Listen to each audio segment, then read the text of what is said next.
Salut à tous, bienvenue sur ma chaîne Yuzumoon. C'est toujours un plaisir de vous avoir avec moi. Cette vidéo concernera les histoires paranormales. Donc, si vous êtes sur cette vidéo, c'est que tout simplement vous êtes, tout comme moi, fasciné par le monde paranormal. Quoi de mieux pour un dimanche de tourner cette vidéo afin de vous partager et de découvrir en même temps que vous 5 histoires paranormales sur le net. Je vous invite tout simplement à vous installer confortablement et surtout éteindre la lumière.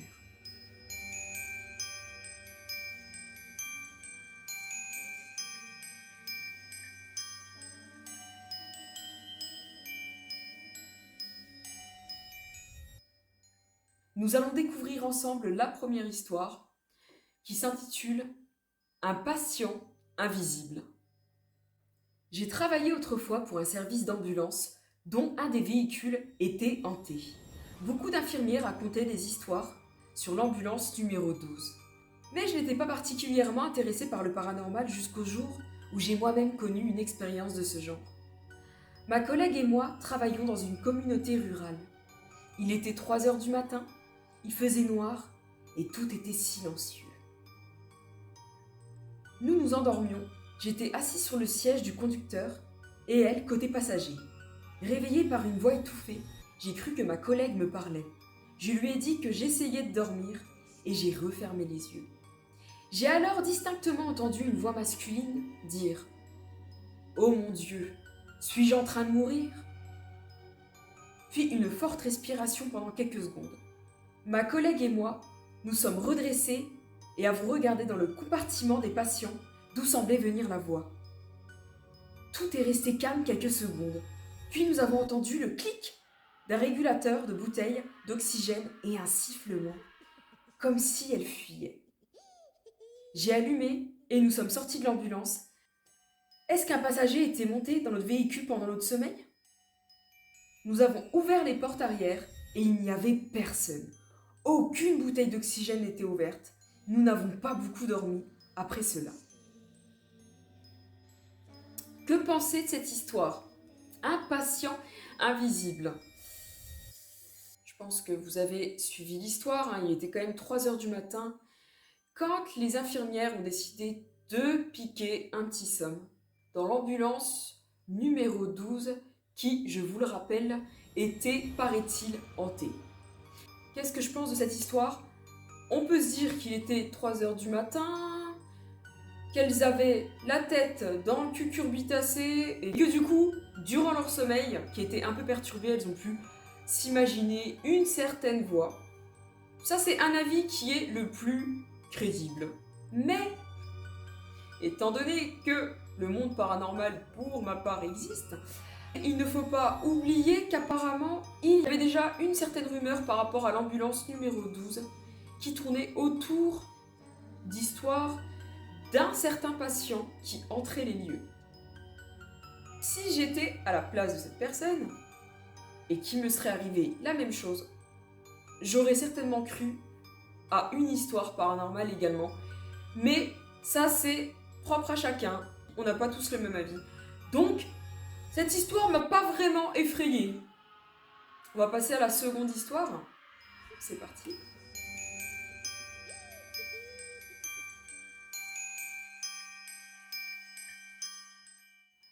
La seconde histoire s'intitulera « Les petites mains ». Ma mère a vécu dans une maison hantée quand elle était adolescente. Et il se passait également des choses étranges dans d'autres maisons de sa rue. Un homme vivait avec sa famille tout près de chez elle. Un soir, une de ses filles s'est couchée avec un terrible mal de tête. Le lendemain matin, elle avait succombé à un anévrisme. Après les funérailles, la famille est partie en voyage pour oublier cette tragédie. Et le père a demandé à mon oncle maternel de prendre soin de leurs animaux. Mon père et ma mère, qui commençaient à se fréquenter, l'ont accompagné. Ma mère avait entendu dire qu'il y avait là un piano à queue et voulait l'essayer. Mon père poursuivait des études vétérinaires. Une fois dans la maison, les deux hommes se sont dirigés vers le sous-sol pour voir les animaux et ma mère s'est installée devant le piano au rez-de-chaussée. Tandis qu'elle jouait, elle sentit quelque chose effleurer ses chevilles. Croyant qu'un des chats avait sans doute quitté le sous-sol et l'avait frôlé, elle a continué à jouer, puis on l'a de nouveau effleurée. Elle a regardé sous le piano, mais n'a rien vu. Quand elle a recommencé à jouer, elle a senti des mains attraper ses jambes et les serrer.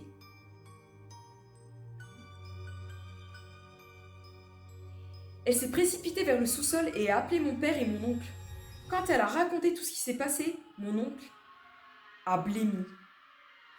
Il lui a expliqué que la fillette décédée avait l'habitude de jouer à un jeu avec son père. Quand il était au piano, elle rampait sous l'instrument, attrapait ses chevilles et faisait monter et descendre ses pieds sur les pédales. Pour moi, cette deuxième histoire me parle un peu plus. Je pencherai davantage sur le paranormal parce que cette femme qui jouait au piano a senti comme un chat qui passait et qui effleurait ses chevilles.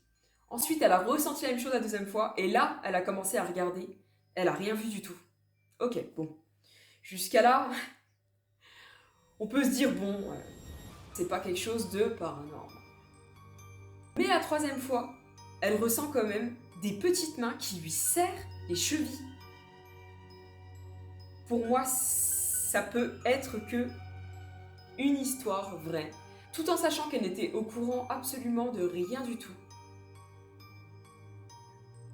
Et qu'en descendant en bas, elle a eu quand même la confirmation de l'oncle qui lui a expliqué qu'à l'époque, la fillette en question qui est décédée avait l'habitude de jouer avec son père. Lorsqu'il jouait du piano, a lui attrapé ses chevilles et faisait monter et descendre ses pieds sur les pédales. C'est quand même une histoire quand même qui donne des frissons. Pour moi, je pense que cette histoire est vraie. Après, je ne sais pas vous, dites-moi en commentaire ce que vous en pensez. On va passer à la troisième histoire paranormale, dont je rappelle que je découvre en même temps que vous. C'est parti.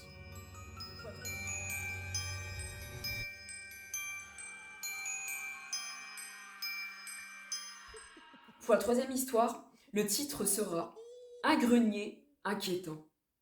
Je sais que ce n'est pas très original de commencer par « Je ne crois pas aux fantômes, mais… » Néanmoins, c'est mon cas. Il y a quelques années, j'ai emménagé dans un studio à Melbourne, en Australie. C'était la première fois que je vivais seule. L'immeuble datait des années 1930. J'y habitais depuis plusieurs mois lorsqu'un jour, en rentrant du travail, j'ai découvert dans la salle de bain que le panneau de bois qui couvrait l'accès à un petit grenier au plafond gisait sur le plancher cassé en deux. J'ai donc examiné les morceaux. Le panneau avait presque 3 cm d'épaisseur. Seul Bruce Lee aurait pu le briser. Un peu d'humour de la personne qui raconte l'histoire. Pensant que la propriétaire avait envoyé quelqu'un travailler dans le grenier, j'ai pris des photos et je lui ai envoyé par courrier, lui demandant si quelqu'un était venu et adoptant un ton contrarié parce qu'elle ne m'avait pas prévenu. Elle m'a répondu de lui téléphoner au plus vite. Je lui ai appelé et elle m'a expliqué que la même chose était arrivée aux 2 locataires précédents. Elle m'a promis de remplacer le panneau, ce qu'elle a fait. Un mois plus tard, je me suis réveillée vers 4h du matin. J'avais la chair de poule, tout était silencieux. Puis j'ai entendu un bruit au-dessus de mon lit. C'était un frottement, comme si on traînait un sac de pommes de terre. J'étais paralysée par la peur. Il y a sûrement quelqu'un là-haut, ai-je pensé. Aucun animal ne pouvait faire autant de bruit. Au bout de 5 minutes, armée d'une batte de cricket, j'ai trouvé le courage d'allumer et d'aller voir dans la salle de bain. Le nouveau panneau était cassé en 2. Je me suis sentie défaillir. Le frottement avait cessé. Mais j'entendais maintenant clairement un murmure qui venait du grenier. C'était comme des voix d'enfants. L'une d'elles répétant sans cesse « C'est ton tour, c'est ton tour !» J'ai allumé les lumières, espérant que tout reviendrait à la normale. Il était 5h du matin. Pour me calmer, j'ai donc regardé la télévision. Un fusible a sauté. Ma perruche, Dexter, que je garde dans la cuisine et qui ne fait habituellement pas de bruit la nuit, s'est mise à hurler. Je ne l'avais jamais entendu faire un tel vacarme. J'ai attrapé les clés de ma voiture, me suis ruée dehors et me suis assis dans l'auto, où j'ai attendu que le soleil se lève. Quand j'ai vu des gens promener leurs chiens, j'ai trouvé le courage de retourner chez moi. La porte que je croyais avoir fermée était ouverte. Dans la cuisine, Dexter n'était pas dans sa cage. Comme les fenêtres étaient closes, je l'ai donc recherché partout à l'intérieur. Dans la salle de bain, j'ai entendu barboter. L'oiseau était à moitié submergé dans la cuvette des toilettes. Je l'ai sorti de là, puis l'ai lavé et séché. J'étais perplexe. À 8 h, j'ai appelé le propriétaire et lui ai raconté ma nuit. « Oh, dit-elle, vous avez entendu des murmures aussi ?» Pendant les 18 mois que j'ai encore passés dans cet appartement, j'ai entendu les chuchotements plusieurs reprises. Et le panneau couvrant le trou au plafond s'est déplacé 2 fois. Aujourd'hui, j'ai déménagé, mais la propriétaire m'a téléphoné récemment. Elle m'a dit que ses nouveaux locataires voulaient me parler au sujet de l'appartement. J'ai refusé. C'était à eux de voir maintenant. Cette histoire fait un peu froid dans le dos, étant donné que c'est pas le premier locataire à avoir entendu des murmures et surtout avoir retrouvé plusieurs fois le panneau défoncé, quoi. Cassé en 2, en 1000 morceaux. Et pourtant, comme on l'a lu, le locataire qui était dans cette maison a quand même appelé sa proprio pour lui dire « Écoutez, j'ai retrouvé le panneau pété en 1000 morceaux, changez-le. » C'est ce qu'elle a fait. Et quelques jours après, rebelote, ça recommence, quoi. Et en plus de ça, à entendre des murmures et voir complètement sa perruche hystérique. Ouais. Écoutez, une chose à dire, hein, il a bien fait de déménager, quoi. Par contre, les locataires qui voulaient lui parler, je pense pas que j'aurais refusé, justement. J'aurais été aussi curieuse de savoir, justement, ce que eux ont entendu, ce qu'ils ont perçu, est-ce qu'ils ont vécu la même chose que moi. Et personnellement, j'aurais été la proprio, je pense que j'aurais revendu le truc à quelqu'un d'autre. Passons à la 4e histoire. C'est tout.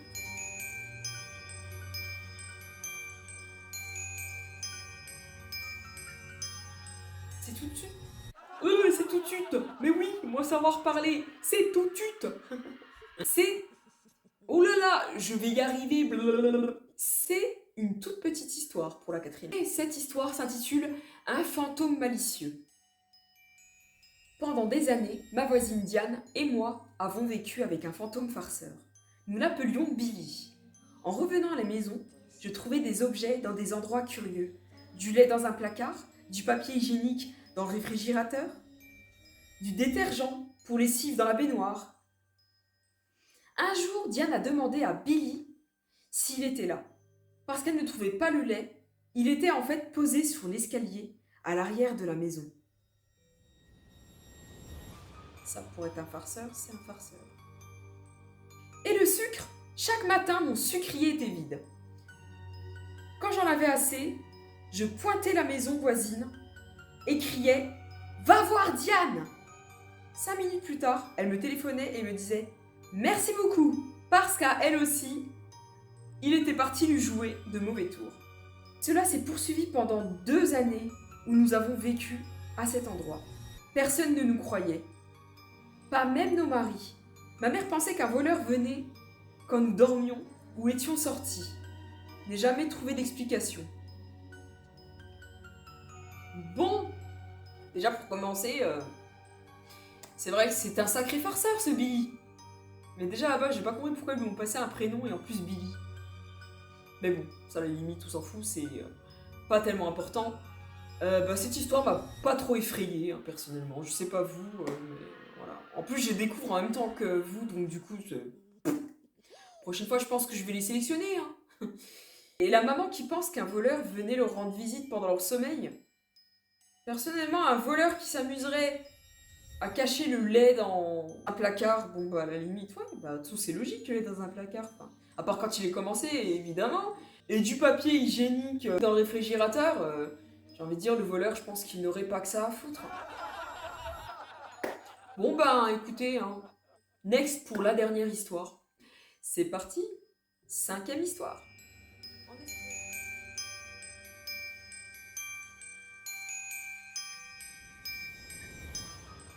en espérant que la 5e histoire nous donne un peu plus de chair de poule, parce que là, pour l'instant, ce n'était pas tellement le cas.